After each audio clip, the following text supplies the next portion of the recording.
민수기 5장 5절에서 10절 말씀을 중심으로 죄값의 지불 이런 제목으로 말씀을 나누고자 합니다. 2015년 대통령 신년사에서 보니까 대한민국의 위상에 대해서 몇 가지가 나왔습니다. 우리 대한민국의 외환보유고가 세계 7등입니다. 1등부터 6등까지의 조선소가 모두 대한민국에 있답니다.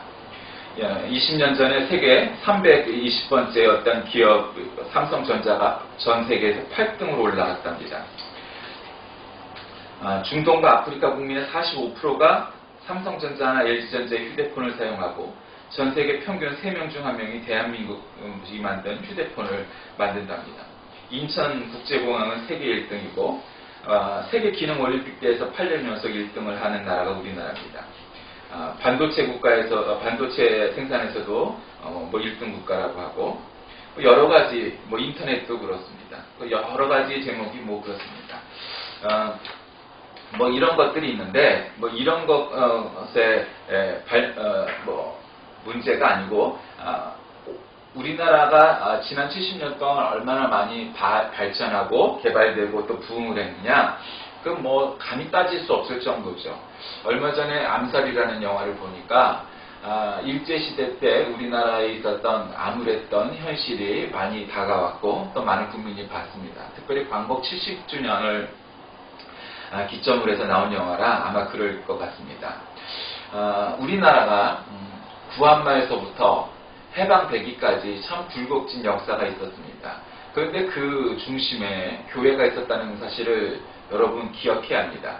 대표적인 항일운동이었던 1919년 3월 1일 3.1운동 때 독립선언서에 서명했던 33분의 민족대표 중 16명이 목사이거나 장로였다는 사실을 여러분 기억해야 합니다. 3.1운동 과정에서 주동자 혐의로 체포된 사람 가운데 4분의 1인 2,000명이 기독교인이었습니다. 당시 기독교인은 1.3%밖에 되지 않았는데 붙잡힌 사람은 25%였다는 사실을 여러분 우리 기독교인이 얼마나 우리나라 해방과 독립을 위해서 애썼는지를 기억할 필요가 있습니다. 3.1운동과 독립운동에서 많은 기여를 했던 것이 바로 기독교인입니다. 우리 독립운동가 중에서 가장 여러분 대표적인 분을 꼽으라면 여러분은 첫 손가락 누굴 꼽겠습니까? 아마 유관순 또 백범 김구 선생일 겁니다.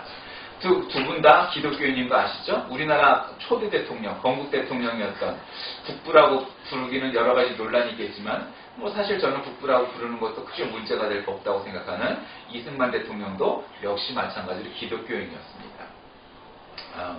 그 밖에도 이승훈 장로님, 그다음에 안창호 선생, 조만식 선생, 일부 꼽을 수 없는, 그러니까 당시에는 민족 지도자 가운데 사실은 절반 이상이 기독교인이라 해도 과언이 아니었습니다. 그만큼 기독교가 한국 역사와 또 해방 독립에 있어서 참 중요한 사람들이었다는 겁니다. 근데 오늘날 한국교회는 사실 그런 모습과는 조금 차이가 있는 것 같습니다. 대한민국의 위상, 그리고 기독교의 위상, 여러분 여기에는 참 양면성이 있는 것 같습니다. 이를테면 한국이 지금 얼마나 잘 사냐? 애매하죠. 한국이 선진국이냐 했을 때 예 그렇습니다 라고 말하기에는 좀 떨떠름한 부분이 있습니다. 우리가 OECD에 있으니까, 그러니까 경제적 규모로 따져서는 분명히 선진국입니다. OECD에서도 이미 2010년부터 법적으로 대한민국을 선진국으로 인정했습니다. 그러니까 경제력으로는 선진국의 그 규모에 분명히 속한다는 것이죠. 예를 들면 1인당 GNP도 우리는 이미 이탈리아를 넘어섰습니다. 그러니까 이탈리아가 G7에 속하는 나라, G8에 속하는 나라 그 정도로 꼽히는 나라인데 우리가 그 정도 됐으니까 마찬가지입니다. 우리나라 경제 규모를 이렇게 생각해 보시면 돼요. 아프리카에 53개국의 그 나라가 있는데 거기에 GDP를 합치면 6천억에서 한 6,500불쯤 된답니다. 그런데 여러분 대한민국의 GDP가 얼마 되는지 아세요? 2004년에 6,700억 불이었습니다. 그러니까 아프리카 53개국의 모든 GDP, 국내 총생산을 다 합해도 대한민국 한 나라보다 적다는 겁니다. 그러니까 여러분 그런 걸 따지면 우리나라의 경제 규모가 얼마나인지 알 수 있습니다. 아프리카 국가 중 가장 잘 사는 나라라고 말할 수 있는 나라들 중에 알제리의 GDP는 삼성그룹 매출액의 85%에 불과합니다. 그러니까 알제리 전체보다 가장 잘 사는 나라들 중에 하나는 알제리보다 삼성전자가 더 크다는 겁니다. 경제 규모가. 그러니까 한국의 경제 규모가 그 정도라는 거죠. 그런데 한국이 선진국이냐, 뭐 강대국이냐, 뭐 예를 들면 이런 걸로 얘기할 때는 문제가 있습니다. 저는 여기서 오늘 이런 문제를 갖고 시작을 해보려고 합니다. 오늘 죄에 관한 문제 다룹니다. 당신은 보수주의자입니까? 아니면 진보주의자입니까? 이렇게 저한테 만약에 묻는다면 저는 단언컨대 나는 보수주의자입니다. 이렇게 얘기할 겁니다. 거기에 근거가 뭐냐면 바로 이 죄의 문제입니다.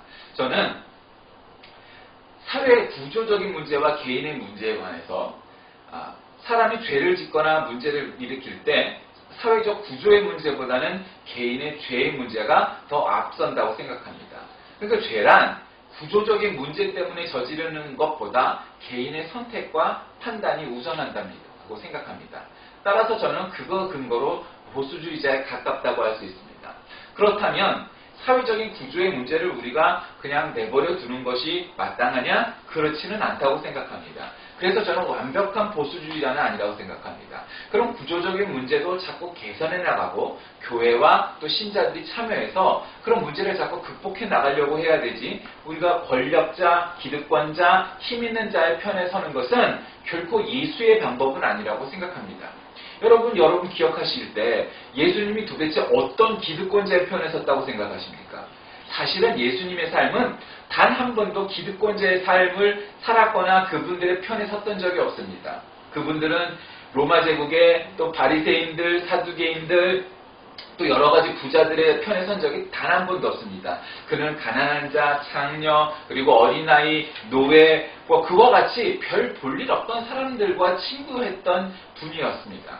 그러니까 저는 기본적으로 죄의 문제나 혹은 신앙의 문제를 논할 땐 보수주의자 입장에 서는 것이 마땅하고 옳다고 보지만, 그러나 사회적인 문제를 대할 땐 그런 사회적인 문제 혹은 약자의 편에 서는 것이 예수님의 방법이었다고 생각하기 때문에 그로 인해 보수주의자한테 비판을 받더라도 그것이 마땅하다고 생각합니다. 개성 예수교 부속 호스돈 여학교, 우리 할머니가 나오신 학교죠. 호스돈 여고에서 생도 35명이 오후 2시경부터 독립운동을 위해서 만세를 불러서 붙잡혀갔던 일이 있습니다. 개성에 있었던 학교죠. 이와 같이 너무너무 많은 일들이 기독교와 혹은 교인들에 의해서 이루어졌습니다. 그런데 오늘 문제는 죄의 문제를 갖고 얘기를 시작을 합니다. 이스라엘 자손에게 남자나 여자나 사람들이 범하는 죄를 범하면 하나님께 거역함으로 죄를 지으면 그 죄를 자복하고 온전히 갚되 5분의 1을 더하여 죄값을 돌려주어라. 뭐 이런 얘기가 나오죠. 여러분, 죄의 문제, 여러분은 어떻게 생각하십니까? 개인의 잘못이 더 크다고 생각합니까? 사회적인 구조의 문제라고 생각하십니까? 저는 복음주의자 입장에서 죄의 문제는 개인의 문제다 이렇게 생각합니다. 아무리 살기 어려워도 죄를 짓는 것은 개인이 판단하고 선택한 것이지, 사회가 너무 어려우니까 나는 범죄를 저지를 수밖에 없었어요? 정말 그럴 수밖에 없었던 사람도 없지는 않겠지만 대부분의 사람은 그렇지 않습니다. 누구든지 벌어먹거나 혹은 길이 있지, 꼭 도둑질이나 강도질을 하거나 살인을 해야만 먹고 살 수 있느냐? 그것은 문제의 근본적인 해결책은 되지 않는다 생각합니다. 성경은 부정한 죄 혹은 여러 가지 죄의 문제를 갖고 얘기합니다. 근데 죄에 대한 보상에 대해서, 죄값에 대해서 오늘 나오죠. 그러니까 모든 죄는 사실은 하나님을 향한 것입니다. 아니, 이것이 신앙적인 문제도 아닌데 여러분, 하나님과 죄는 동시에 거할 수 없는 존재입니다. 그러니까 하나님을 믿으면 죄를 지을 수가 없고 죄를 지으면 하나님을 멀리할 수밖에 없는 겁니다. 그러니까 모든 죄는 하나님과 관계가 있는 것이고 그것은 사회적인 구조적인 문제 혹은 타인의 문제, 제도적인 문제와 관련 없이 하나님과 나 1대1 인격적인 관계에 있어서의 문제라는 겁니다. 그러니까 사회가 아무리 어려우니까 나는 죄를 지어도 돼? 라고 말할 수는 없다는 겁니다. 물론 그런 사회적인 혹은 구조적인 문제 때문에 개혁적인 우리가 노선을 취하거나 때때로는 혁명이 필요할 때도 있습니다. 그러나 죄는 하나님을 향한 것이고 그래서 하나님 앞에 회개해야 되고 또 하나님 앞에 제사를 드리고 예배를 드리고 해야만 하는 것입니다. 오늘날 한국 사회의 이중성은 이런 걸 겁니다. 어느 나라를 가도 우리나라가 세계 8위의 무역대국이고 세계 13위의 경제대국이고 뭐 이런 거 얘기합니다. 그러니 사실 세계 대부분의 나라를 가도 우리나라보다 경제 수준이 낮은 나라가 훨씬 더 많은 겁니다. 유엔이나 피파에 등록한 나라의 수가 200개국이 훨씬 넘은 수준이 됐으니까 사실은 우리나라보다 더 잘 산다고 느껴지는 나라는 조금 말하면 5%, 많이 말하면 10%고 나머지 90% 이상은 사실은 우리나라보다 못 사는 나라니까 어느 나라에 가도 우리나라 돈의 파워가, 즉 물가가 우리보다 더 싸다고 느끼고 이 나라는 참 물가가 싸구나 느낄 겁니다. 그런 나라가 되었습니다. 그러면 우리들의 의식 수준이 그러냐? 그렇지는 않습니다. 물론 지금 한창 세계에 나가서 돈으로 사는 중국 사람보다는 좀 낫겠지만 아직도 근본적인 의식 수준에서는 매너에서 에티켓에서는 일본 수준을 못 따라갔다고 저는 생각을 하고 또 서구 유럽 사람들의 수준에는 역시 또 못 미친다고 생각합니다. 그만큼 매너와 에티켓이 더 높아져야 됩니다. 남에게 피해를 주면 안 됩니다. 얼마 전 뉴스를 보니까 노키즈 이런 것이 써있는 카페나 식당이 많아졌다고 생각하는 보도가 됐습니다. 왜 그럴까요? 애들이 그냥 난리를 쳐도 야단치거나 말리는 부모가 많지 않다는 겁니다. 그러니까 아이들을 들여오지 말라고 하는 문구가 있는 업장이 많아졌다는 거죠. 여러분 그걸 보고 뭘 느끼십니까? 그것은 참 버르장머리 없이 애를 키우고 부모도 참 버릇없고 매너 없다라는 거죠. 그게 오늘날 우리들의 수준입니다. 그것을 극복하지 않으면 정말 우리나라가 이 광복 70주년을 맞는 이 상황에서 정말 우리가 선진국이 되고 선진국민이 되고 이러기가 쉽지 않다는 겁니다. 그 간단한 문제에서 말이죠. 그런데 오늘 아침 뉴스에 보니까 위안부 갔던 성노예 생활을 했던 우리 할머니 48분 중에 나눔의 집에 있는 한 분이 어젯밤에 돌아가셔서 47분이 남았답니다. 그런데 어느 대통령의 가족은 일본 가서 천황폐하 앞에 일본 국민 앞에 정말 송구하고 죄송하다고 그지랄을 하고 있습니다. 그게 우리의 수준입니다. 아직도 60년 전 50년 전 수준에서 벗어나지 못하고 있습니다. 그게 정치를 하는 사람과 그의 가족들의 수준이 이겁니다. 우리가 천황폐하 앞에 정말 죄송합니까? 우리가 일본 사람들 앞에서 정말 죄송합니까? 자꾸 우리를 사과하라고 하는 것이 정말 우리가 부끄럽고 저거하고 우리 대한민국이 정말 다 그렇게 생각합니까? 아니죠. 그 사람들이 아직도 50년 전 사고 유신시대 사고에서 벗어나지 못한 겁니다. 우리는 당연히 사고를 말할 권리가 있고 일본은 정말 우리 앞에 진심으로 다시는 그 부분을 얘기할 필요가 없이 즉 서독의 빌리 브란트 총리처럼 우리나라 현충원에 또 위안부 할머니들 앞에 와서 무릎을 꿇고 사과를 하면 그 이상을 얘기 안 할 겁니다. 일본은 사실은 단 한 번도 진심으로 한국민이 이제 됐다 할 만큼 사과해본 적이 없는 나라입니다. 빌리 브란트처럼 무릎 꿇고 와서 사과를 한다면 돈 안 받고 그걸로 끝낼 겁니다. 한국 사람들 기분 타니까.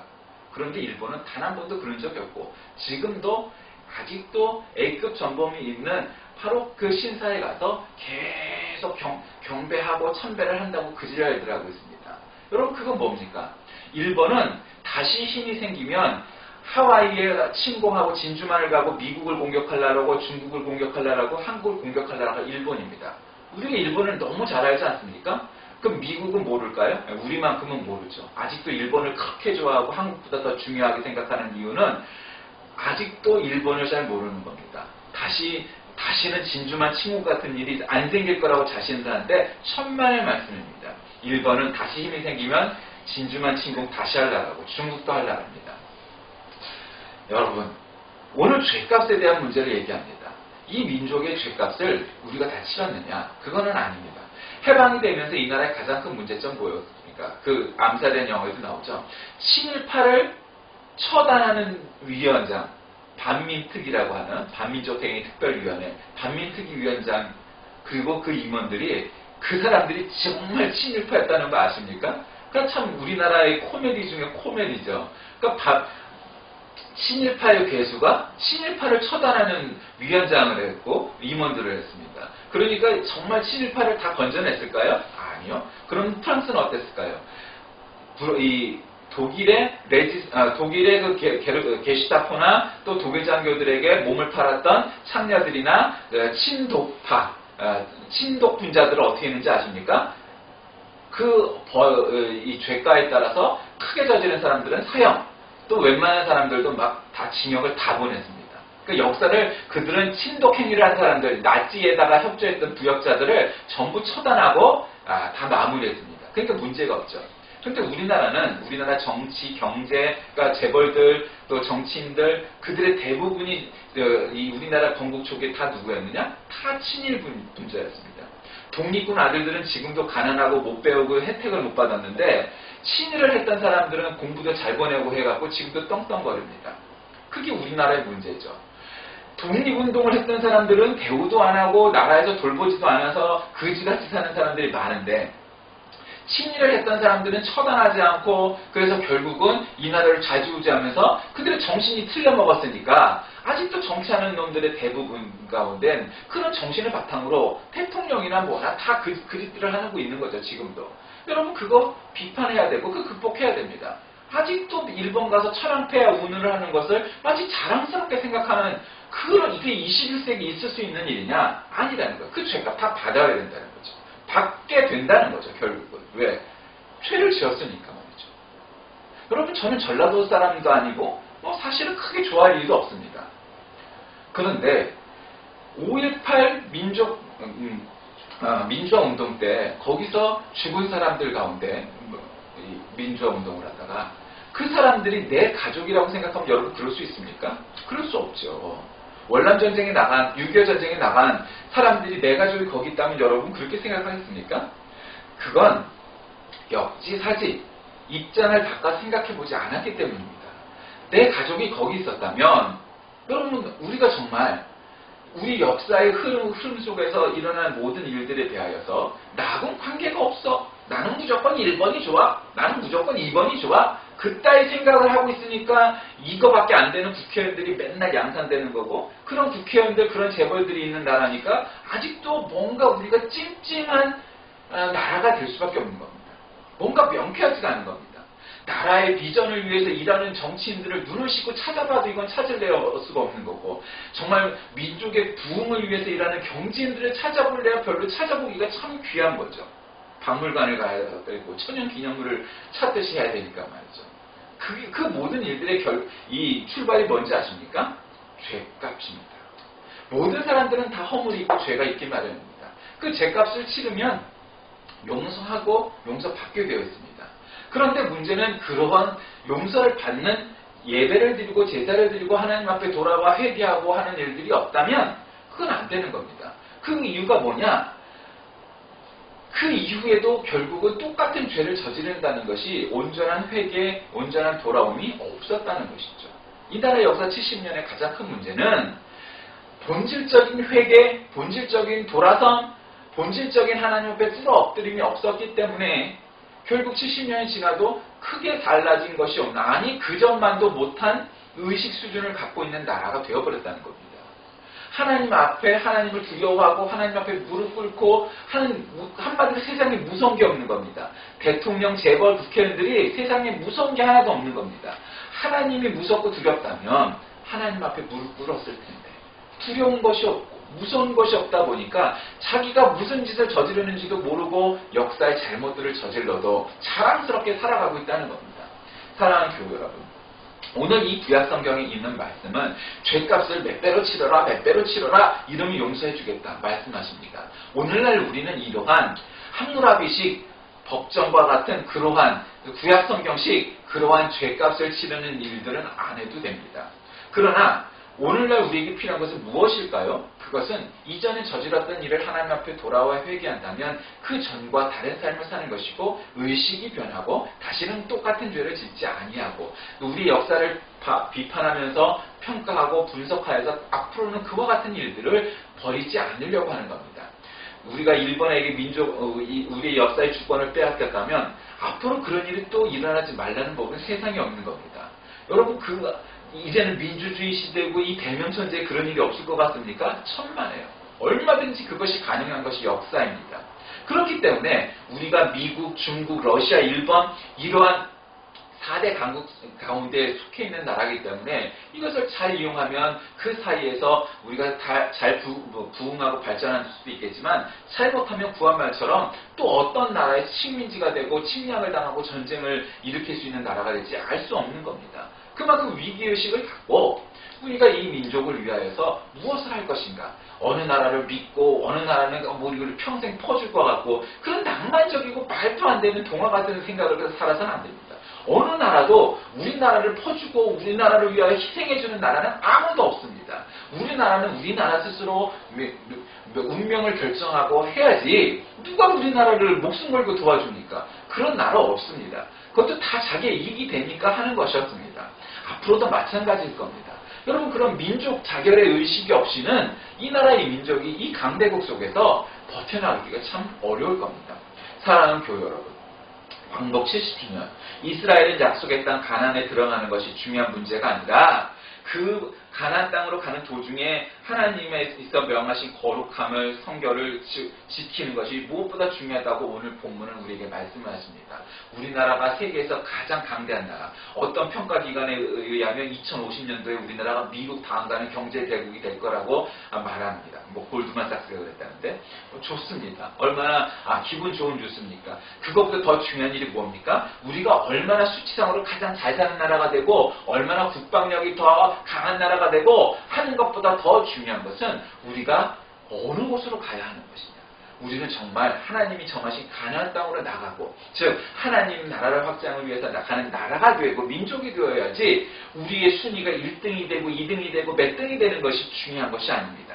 우리는 매 순간순간을 하나님의 자녀, 하나님의 성도로서의 합당한 거룩한 삶을 살고 하나님이 기뻐하실 만큼 우리의 수준과 우리의 단계에서 늘 정의롭고 또 늘 남을 위하고 힘없는 자를 위하고 힘없는 나라를 도우면서 살아가려고 하는 그런 정말 진정한 의미의 크리스찬 국가가 되어야 할 일이지, 우리가 좀 힘이 있으니까 억누르고 돈지랄을 해도 우리는 괜찮아 이런 식으로 살아서는 결국 우리도 똑같은 일본과 같은 나라, 똑같은 제국주의 국가가 또 되고야 말 것입니다. 앞으로 30년 뒤 광복 100주년에는 어떤 나라가 될 것인가? 저는 그런 나라를 꿈꿔봅니다.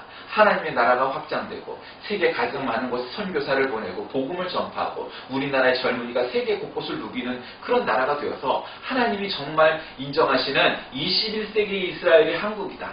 이러한 평가, 이러한 칭찬을 듣는 나라가 되어야지, 이 나라는 정말 돈만 많지 의식도 없고 매너도 없고 사랑도 없고 믿음도 없는 그런 나라다. 그런 평가를 듣는다면 정말 우리나라는 부끄러운 나라가 될 것입니다. 광복 70주년, 반성할 것을 반성하고 극복할 것을 극복하고 버려야 할 것은 버려서 정말 30년 뒤 광복 100주년에는 정말 세계를 좌지우지하고 또 이전의 나라보다도, 이전 주도했던 모든 나라들보다도 정말 믿음으로 행하는 그런 나라가 되었고, 그런 강대국이 되었고, 그런 선진국이 되었고, 그런 민족이 되었다 하는 칭찬을 받는 저와 여러분이 다 되시길 주의 이름으로 간절히 기도합니다. 하나님 아버지, 오늘 광복 70주년을 맞는 해방기념주의를 맞이하게 하심을 감사합니다. 지난 70년 동안 자랑스러운 일도 많았지만 부끄럽고 반성해야 될 점도 많음을 고백합니다. 하나님께서 이 나라를 이렇게 부강하게 만들어주신 만큼 그 이상으로 우리도 정말 선진국에 합당한 하나님의 자녀와 하나님의 나라에 합당한 그러한 시민이 되게 하셔서 세계 곳곳에 우리의 손길이 필요한 곳곳마다 복음을 들고 나가고 사랑을 들고 나가 하나님께서 기뻐 쓰시는 민족, 21세기의 이스라엘 민족이 되게 하시고 정말 억눌렸던 이스라엘 사람, 히브리 사람들을 이끌고 출애굽을 했던 모세처럼 이 민족도 정말 세계 곳곳에 흩어진 여러 가지 어려움과 문제점들을 극복하고 출애굽의 새로운 시대를 열게 하여 주옵소서. 아직도 그곳에서 복음을 듣지 못하는 이들을 위하여 복음을 들고 나가게 하시고 그들을 돕게 하시고 기도하게 하시고 세계 곳곳을 향하여 진출하는 이 나라 이 민족이 되게 인도하여 주옵소서. 이 모든 말씀 우리 주 예수 그리스도의 이름으로 간절히 기도드립니다.